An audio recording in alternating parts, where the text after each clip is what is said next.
In Tanzania is this year's focus of the African Development Bank. This is where they are, of course, holding their annual meeting. And as usual at these gatherings, what we have are the finance ministers and the central bank governors. And together, what they bring is everybody else associated with financing and funding Africa's development. And one of those, of course, includes the private sector, particularly the banks. And we've caught up with the CEO of one of the banks, is Ebenezer Essoka, CEO of Standard Chartered Southern Africa. Ebenezer, thanks for your time. Now, I speak about the fact that what you find at these gatherings are the big guys like yourselves, where you come and you consult with these guys. At this annual meeting, from a Standard Chartered perspective, what are you looking for?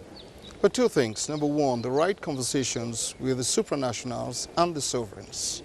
Secondly, bilaterals we're going to have with some key customers who attend these meetings to ensure that we help them realize their various objectives across the continent. And from your previous engagements with the leaders of the Southern African region, particularly given that is your area of focus, where do you think there is greatest need for the participation of private sector, particularly banks like yourselves?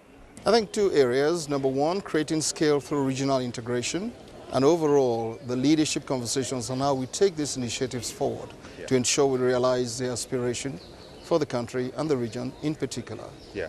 Let's talk about Southern Africa particularly. Now, of course, we hear every Addis and a lot of other CEOs as well were in Addis, and they were talking about the fact that what Africa needs is infrastructure to try to ensure that it's able to trade within itself and increase regional integration. Now, in terms of what Southern Africa is looking at from a Standard Chartered perspective, which projects are you working on? And I'd like figures, please.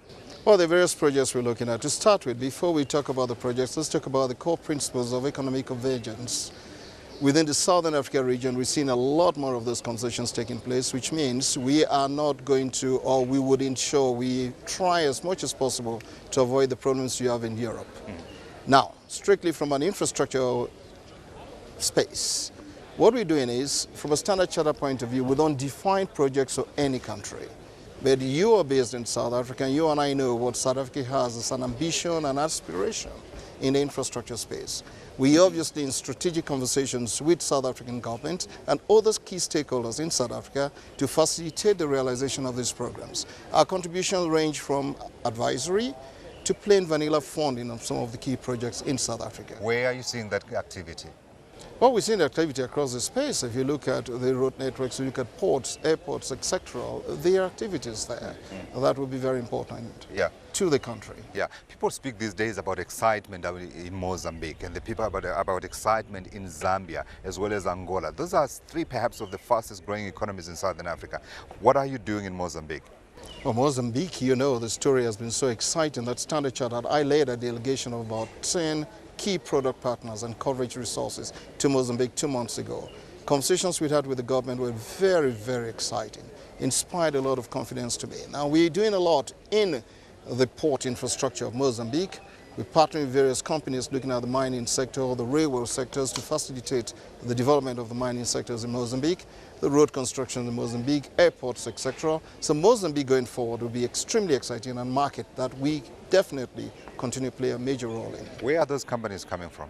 Other companies come from all over the world. They come from the West, they come from the East, they come from within the continent of Africa. In fact, some of them come from South Africa. Yeah. And in terms of capex from a Standard Chartered perspective yourselves that you're putting into the ground, are you able to give us some figures? Oh, we put our balance sheet where we think it's most profitable. And Mozambique is one of those countries where we definitely go with the balance sheet. Yeah, let's talking about balance sheet. Let's talk about Basel III and its effect on the balance sheets. Now, we hear that South African banks will have to raise extra capital. Standard Chartered, are you going to have to raise extra capital? Well, I would argue differently. If you look at capital adequacy ratios in South African banks today, they are the most generous, I would say, across the world. So I don't think it will be a capital issue for South African banks.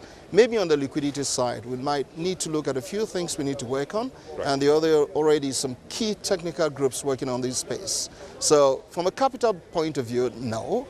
I don't think South African banks would have a problem migrating from Basel II to Basel III. From a liquidity Standard Chartered Bank doesn't have a problem with capital at all. We have a solid balance sheet, right capital base, and extremely liquid. From liquidity perspective in South Africa, there are conversations taking place on how we can have the right structures to ensure a smooth and seamless transition from Basel II to Basel III.